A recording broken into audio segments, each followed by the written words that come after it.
हूं पूजा कविया गोमा। स्वागत है आपका हमारी खास पेशकश में। आज हम बात करेंगे कोरोना काल में बच्चों की प्रभावित होती पढ़ाई और इसकी भरपाई की। कोरोना जहां जिंदगियों और रोजी रोटी पर भारी पड़ा, वहीं कोरोना ने सबसे ज्यादा बच्चों की पढ़ाई पर असर डाला है। लंबे वक्त तक स्कूल बंद रहे, ऑनलाइन पढ़ाई को विकल्प के तौर पर अपनाया गया, लेकिन ये विकल्प पूरी तरह से कारगर साबित नहीं हुआ। कोरोना के मामलों में कमी के साथ ही कई राज्यों में स्कूल खुलने लगे हैं। इस बीच 15 राज्यों में एक सर्वे हुआ, जिससे ये पता चला है कि वहां 56% बच्चे ऐसे हैं जो साधन और सुविधाएं न होने से ऑनलाइन पढ़ाई ही नहीं कर पाए। वहीं जनरल प्रमोशन होने से ये बच्चे बिना पढ़े अगली क्लास में प्रमोट हो गए। ऐसे में सबसे बड़ी चुनौती ये है कि बिना पढ़े बच्चे प्रमोट हो गए हैं, वो पढ़ाई की प्रतिस्पर्धा में कैसे टिक पाएंगे। शिक्षाविदों का ये कहना है कि अगर ऐसे बच्चों की पढ़ाई की विशेष व्यवस्था ना हुई तो वो पिछड़ते ही चले जाएंगे। सर्वे वाले राज्यों में से कुछ में ऐसे बच्चों के लिए अलग व्यवस्था हुई है, लेकिन इसका जमीनी स्तर पर उतरना अभी दूर की कौड़ी लग रहा है। School children online and offline learning survey की रिपोर्ट के मुताबिक स्कूल बंद होने का बड़ा नुकसान ये हुआ कि 75% बच्चों की पढ़ने की क्षमता घट गई है। शहरी इलाकों में 19% और ग्रामीण इलाकों में 38% बच्चे ऐसे हैं जो बिल्कुल भी ऑनलाइन पढ़ाई नहीं कर रहे हैं। ग्रामीण इलाकों में 8% और शहरी इलाकों में 24% बच्चे ही नियमित ऑनलाइन क्लास कर रहे हैं। इसका बड़ा कारण स्मार्टफोन ना होना है। ऐसे बच्चे भी नियमित पढ़ाई नहीं कर पा रहे हैं जिनके परिवार में सिर्फ एक स्मार्टफोन है और जिसका इस्तेमाल परिवार के कामकाजी सदस्य करते हैं।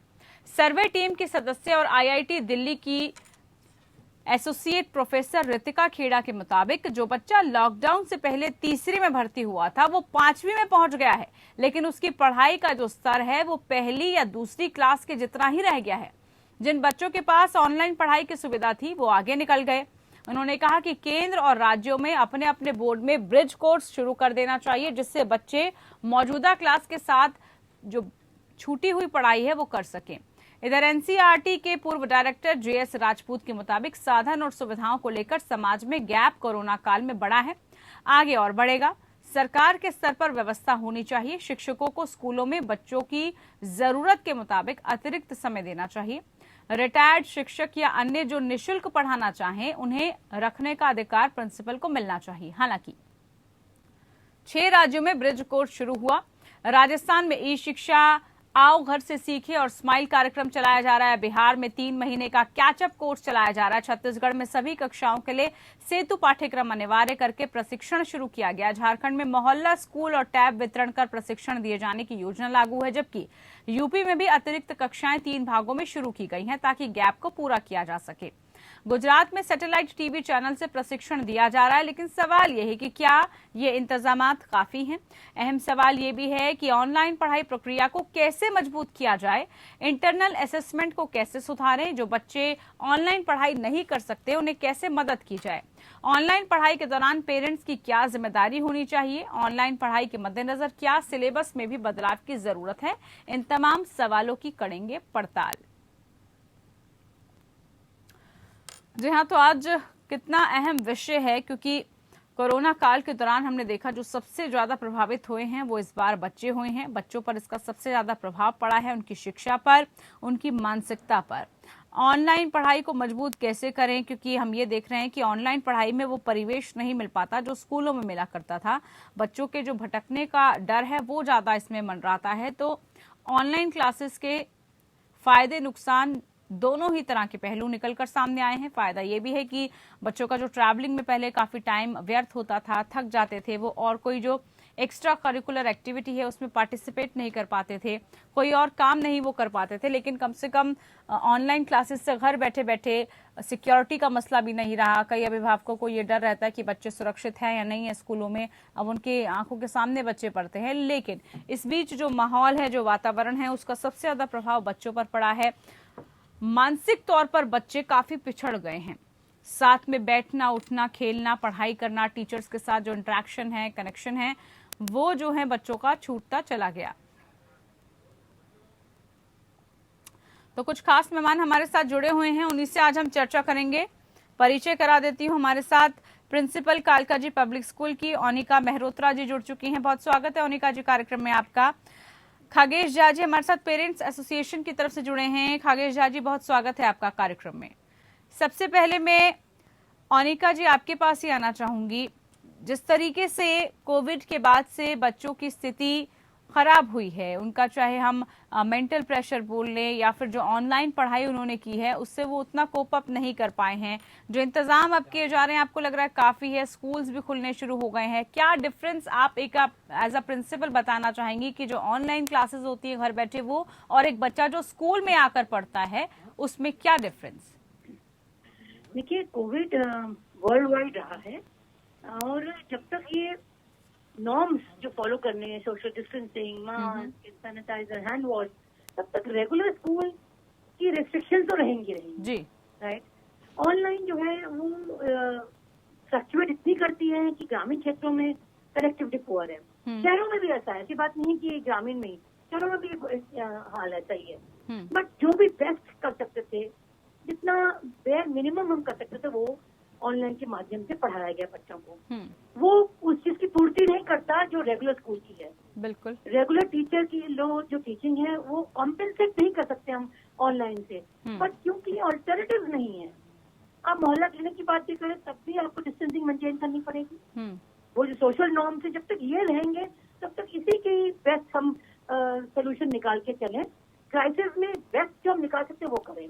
But having said that, e learning में स्ट्रॉन्ग करना पड़ेगा। कनेक्टिविटी जैसी चीज, मोबाइल फोन जो आम सी चीज बन गई है, उसमें हमें बहुत जोर देना पड़ेगा।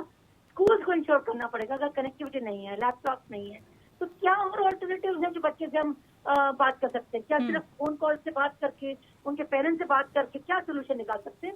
ऐसा भी किया गया है, लेकिन 80% ऑनलाइन चला और 20% जो नहीं कर पाए उनसे टीचर 1-to-1 बात करके जो भी समझा पाए। उनके घर के बड़ों को इन्वॉल्व किया हमने। इसलिए मैडम, मैंने पेरेंट्स की भी एक तरह से क्लासेस ली जहाँ मैं उनको इंटरपर्सनल स्किल्स पेरेंट्स को सिखाए गए, टीचिंग मेथोडोलॉजी के बारे में बताया गया। तो पेरेंट्स को रोपन करना और उनकी जो सीनियर्स को रोपन करना बहुत इंपॉर्टेंट रहा, खासकर जूनियर बच्चों के। बिल्कुल। और सीनियर्स के लिए मॉनिटरिंग बहुत इंपॉर्टेंट थी कि क्या वो ऑनलाइन के आड़ में अपना और कुछ नेट में तो नहीं देखते, क्या वो पढ़ाई कर रहे हैं, कितनी पढ़ाई कर रहे हैं, आइज में कितना स्ट्रेस पड़ा है। तो हेल्थ इश्यूज को भी ध्यान में रखा, एकेडमिक्स ठीक चले वो ध्यान में रखा। यस, एकेडमिक्स बहुत हद तक स्लो चला। हमने ये हिदायत दी कि हमें कोई कम्पीट नहीं करना किसी से। इस वक्त कम पढ़ाए, अच्छा पढ़ाए, बच्चों की सेहत पर ध्यान रखें, वो इम्पोर्टेंट था। बहुत महत्वपूर्ण बात आपने अनिका जी बोली है कि बच्चों को जो क्वालिटी वर्क है वो दिया जाए, इसमें क्वांटिटी ना देखी जाए। जो क्वालिटी बच्चों को हम दे पा रहे हैं उस पर ज्यादा ध्यान दिया जाए। खागेश जी, पेरेंट्स के अगर हम नजरिए से देखें तो क्या कुछ चैलेंजेस उनके आ रहे हैं? क्योंकि पूरे दिन बच्चा घर में रहता है, उसका ध्यान रखना पड़ता है, बच्चा इधर उधर भटक ना जाए। और जो एक परिवेश मिलता था स्कूलों में, जो एक माहौल, एक एटमोस्फेयर होता था, बच्चों का इंटरेक्शन टीचर्स के साथ, कनेक्टिविटी रहती थी टीचर्स के साथ, वो सब चीजें छूट गई हैं। लाजमी सी बात है अभिभावकों पर बहुत प्रेशर इस दौरान रहा। कैसे देखते हैं आप? देखिए, जब हम ऑनलाइन की बात करते हैं तो नॉर्मली हम सोचते हैं कि जो एक सिंक्रोनाइज्ड मेथड से वो वीडियो कॉन्फ्रेंस क्लासेज हो रही हैं, क्या वो ऑनलाइन है?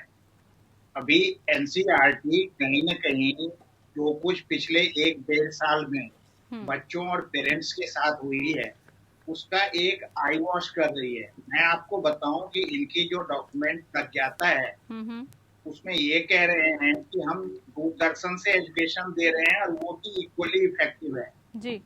अगर आपको लग रहा है कि कुछ लोग हैं जो रिसोर्सफुल हैं और उनका सफिशिएंट नंबर है जबकि ऑनलाइन एजुकेशन लिया है, ऐसा नहीं है। मैं आपको बताऊं कि हार्डली 10% ऑफ पॉपुलेशन है जिनको सिंक्रोनाइज मेथड से ऑनलाइन एजुकेशन मिली है।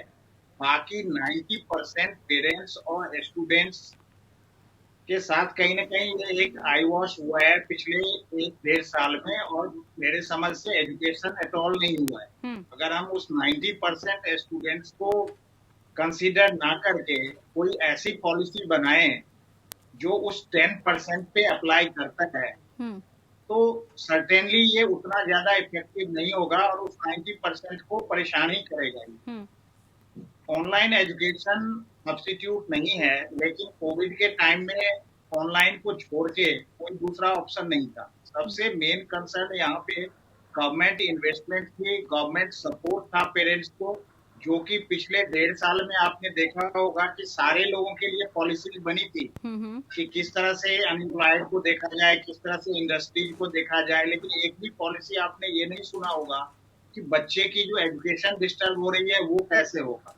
और देखिए, जहां तक रिमेडियल क्लास का सवाल है, अभी भी राइट टू एजुकेशन में रिमेडियल क्लासेस हैं, लेकिन ग्राउंड रियलिटी क्या है ये किसी से छिपा हुआ नहीं है। ये ओनली एंड ओनली एक आई वॉश है कि गवर्नमेंट कह सके कि पिछले 1.5 साल में तो हमने कोई इन्वेस्टमेंट बच्चों पे नहीं किया, जो कि हमारा फ्यूचर है। हम बाकी चीजों में लगे रहे, और सबसे इम्पोर्टेंट जो कंसर्न था, क्योंकि जब स्टेट की ड्यूटी है कि जिसको भी फंड नहीं है उसको फंड अवेल कराए, वो फ्री एजुकेशन दिलाए। आर्टिकल 21 ये है, राइट टू एजुकेशन है। और इन सारी चीजों को छोड़ के 1.5 साल तक कहती रही कि हम जो दूरदर्शन पे भी एजुकेशन दे रहे हैं उससे हमारे बच्चे बड़े एजुकेट हो रहे हैं। और 1.5 साल बाद हम देख रहे हैं जो आपके सर्वे में आ रही है, उसके हिसाब से बच्चों की क्या परफॉर्मेंस है। पेरेंट्स तो परेशान है ही। मैं कह सकता हूँ कि ये कंप्लीट फेलियर है central government as well as state government का, जिन्होंने टोटली इग्नोर किया इस पीरियड में।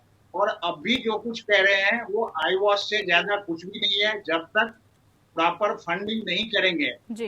डायरेक्ट स्कूल में इन बच्चों को नहीं पढ़ाया जाएगा, क्योंकि रिमेडियल क्लासेस उस अल्टीमेटली एनजीओ के पास चली जाती है। और आप जानते हैं कि उनकी एजुकेशन फिर एक अटेंडेंस होता है, कुछ एनजीओ को फंडिंग होगी, फिर बड़े सारे एडवर्टीजमेंट्स होंगे कि हमने बच्चों के लिए ये किया वो किया। और अगर आप टोटल फंडिंग देखेंगे तो आपको लगेगा कि जो लास्ट ईयर एक्सपेंडिचर हुआ था उससे भी इस ईयर घट गया है। तो ये एक प्रोपेगेंडा सारा चल रहा है, और पेरेंट्स बच्चे सारे परेशान हैं इस चीज को लेकर के। जब तक एक प्रॉपर गवर्नमेंट पॉलिसी नहीं बनेगी, रिमेडियल क्लास हो तो कैसा हो। जब राइट टू एजुकेशन कह रहा है कि नॉर्म्स फिक्स करेगा एनसीईआरटी, तो क्या एनसीईआरटी आज यूनिफॉर्म नॉर्म पूरे कंट्री के लिए फिक्स नहीं कर सकती है? लेकिन वो नहीं करेगी।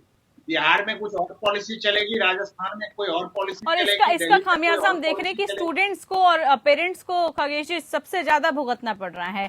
हमारे साथ प्रोफेसर ओंकार सिंह भी शिक्षाविद जुड़े हुए हैं। प्रोफेसर ओंकार सिंह जी, लगातार हमने देखा कि बच्चों पर कितना ज्यादा इफेक्ट पड़ा है। अब तो खुद शिक्षाविद हैं, क्या कुछ चैलेंजेस हम समझ सकते हैं कि अभी आने वाले वक्त में आएंगे? क्योंकि स्कूल जरूर खुल गए हैं, लेकिन स्कूल खुलने के साथ जो पिछला भुगतान है, जो पिछला नुकसान हुआ है, क्योंकि बच्चों की बेसिक एजुकेशन खराब हुई है। जो बच्चा 5वीं क्लास में प्रमोट हो गया है, अगर उसको हम टेस्ट के लिए देखें या फिर अगर हम उसको देखें कि कितनी गुणवत्ता उसमें है, तो महज पहली से दूसरी क्लास तक के जो टेस्ट हैं वो उसको सही तरीके से नहीं दे पा रहा है। तो ये जो नुकसान बच्चों का हुआ है इस दौरान ऑनलाइन क्लासेस से, क्योंकि कभी क्लासेस हो रही हैं नहीं मिल पा रही, इसकी पूर्ति कैसे होगी सर? कैसे आने वाले समय में हम अपने भविष्य को, अपने बच्चों के भविष्य को सुधार पाएंगे?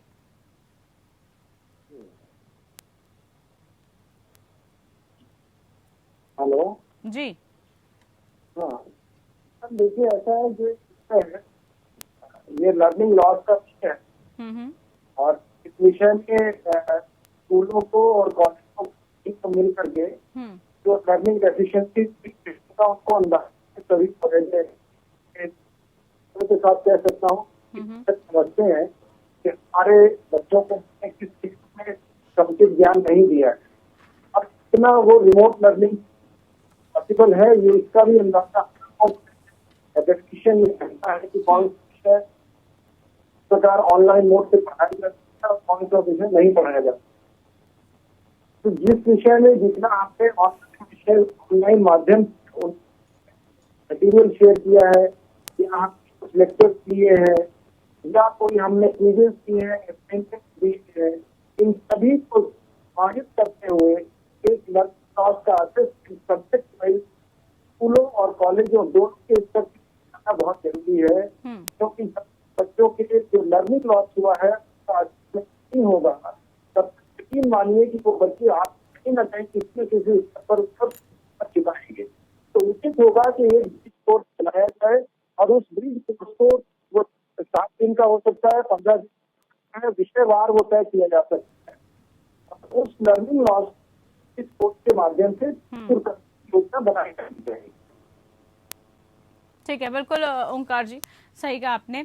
अनिका जी, अब स्कूल्स क्योंकि ओपन हो चुके हैं, खुल चुके हैं, अब सीनियर क्लासेस के स्टूडेंट्स आ भी रहे हैं, जो छोटे बच्चे हैं, छोटी क्लासेस हैं प्राइमरी की, वो भी धीरे धीरे खुलने शुरू हो गए हैं। अब स्कूल में किस तरीके का मैनेजमेंट रहेगा, किस तरीके से बच्चों की जो पुरानी पढ़ाई का लॉस हुआ है, स्कूल उसको कैसे कनेक्ट करेगा, वापस से सब चीजें लाइन में आ जाए, सब सुचारू रूप से चलने लग जाए, इसके लिए अब स्कूल क्या जिम्मेदारी निभा रहे हैं?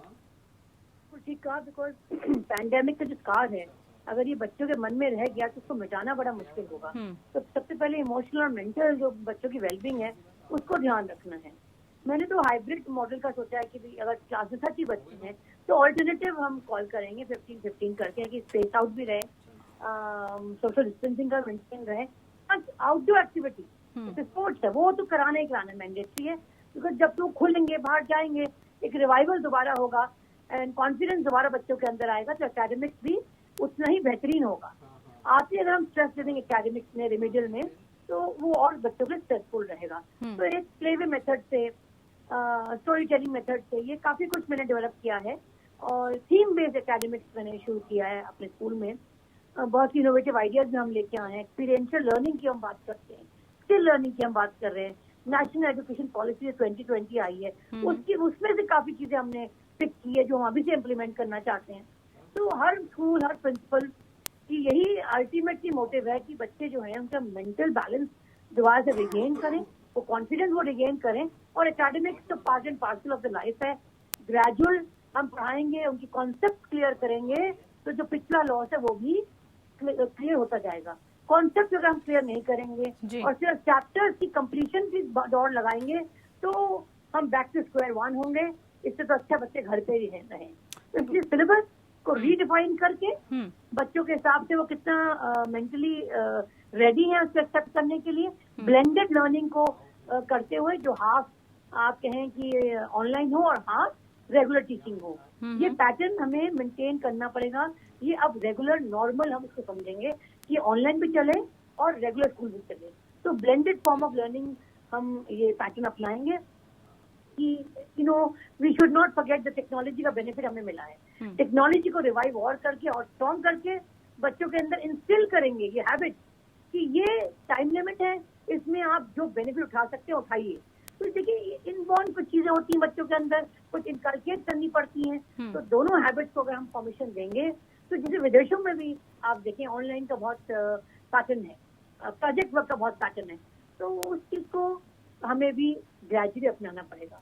दिक्कत ये है कि इंडिया में रोड लर्निंग की बड़ी हैबिट पड़ चुकी थी बच्चों को, बिल्कुल सेल्फ लर्निंग की हैबिट आई नहीं थी।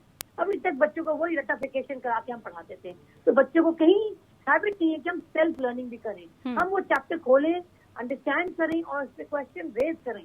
ये एबिलिटी भी हम बच्चों के अंदर, क्यूरियोसिटी डेवलप करने की, इन सब चीजों पे अब ध्यान दिया जाए ताकि बच्चे जरूरत पड़े, अगर घर पे पढ़ना हो तो खुद पढ़े, सेल्फ स्टडी करें। बिल्कुल अनिका जी, बहुत अहम आपने बात रखी है कि कैसे बच्चों को अब इस तरीके की शिक्षा देने की, इस तरीके के एनवायरनमेंट देने की जरूरत है कि बच्चे खुद सेल्फ स्टडी करना सीखें, बजाय कि जिस तरीके का पहले पैटर्न था उससे बिल्कुल उलट अब नए पैटर्न को समझना होगा। खगेश जी, क्या पेरेंट्स के लिए अब चैलेंजेस रहने वाले हैं? स्कूल खुल गए हैं, बच्चों की सुरक्षा का भी ध्यान रखना है, उनके हेल्थ का भी ध्यान रखना है, और जो साइकोलॉजी है बच्चों की इस दौरान जो इफेक्ट उन पर पड़ा है, घर में अकेले रहकर बिना किसी से बात करे, उन सब से पेरेंट्स को कैसे डील करना है? क्या अब पेरेंट्स की जो ऑर्गेनाइजेशंस हैं वो कर रही हैं? पेरेंट्स संघ आखिरकार क्या सोच रहा है इस पर? देखिए, जो हमारे पास फीडबैक है पेरेंट्स का और जो स्कूलों से भी हमें चल रहा है कि बहुत ज्यादा संख्या में पेरेंट्स इस बात को लेकर के रेडी नहीं है इवन अभी भी स्कूल को ज्वाइन करने का, क्योंकि जो सेफ्टी सिक्योरिटी वाला कंसर्न है और जो एक डर है कहीं ना कहीं वो नेक्स्ट वेव का, ये चीजें हैं और बच्चे पेरेंट्स सारे काफी एक ट्रॉमेटिक सिचुएशन में है। मेरे समझ से अगर स्कूल कंप्लीट फिजिकल के जगह पे तो हाइब्रिड मोड है, अगर जिस स्कूल में फैसिलिटी है अगर उस तरह से करें तो आई थिंक ये थोड़ा बेटर होगा। और हम भी पेरेंट्स को मना नहीं कर रहे कि स्कूल मत भेजिए, लेकिन उनके मन में जो वो एक डर है बच्चे के लिए, वो कहीं ना कहीं है। एजुकेशन की, जैसे अभी आपने बताया गुणवत्ता का, जी। तो एक चीज मुझे थोड़ा सा लगा कि ये बच्चे की गुणवत्ता नहीं, लेकिन ये सिस्टम की गुणवत्ता की टेस्ट है। और जो लॉस हुआ है उसको किसी न किसी तरह से सरकारें और स्कूल भी, क्योंकि प्राइवेट स्कूल में भी एक बड़ा वर्ग है जो कि जिसके पास इक्विपमेंट नहीं है, वहां पे भी नुकसान हुआ है। बिल्कुल। तो इन सब चीजों के लिए, और लॉ भी यही कहता है कि एनसीईआरटी को एक प्रॉपर मैकेनिज्म इस चीज पे करना चाहिए। ठीक है। वो सीधा भाषण से काम नहीं चलेगा। पिछले 1.5 साल में अगर पूरे कंट्री के एजुकेशन को आपने डिस्टर्ब किया है अपनी प्रज्ञाता करके, कि आपने सेग्रीगेट करके 10 टाइप कर लिया, जबकि स्टेट फॉरवर्ड ये सिचुएशन थी, तो वो कैसे कवर अप होगा।